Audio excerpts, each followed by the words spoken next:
தண்ணியில் கம்மியாக தான் திறந்துருந்தாங்க நாங்கள் போனப்போ.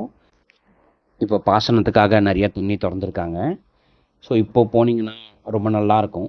இது நாங்கள் போனப்போ ஒரு ஆல்மோஸ்ட் ஒரு மாதத்துக்கு முன்னாடி போனோம், இன்னில தேதியிலேருந்து. ஸோ அப்போது இருந்த தண்ணி அளவு இப்போ மேபி கொஞ்சம் ஜாஸ்தி ஆகிருக்கலாம் தண்ணி. அப்படியே பார்த்துட்டே வாங்க.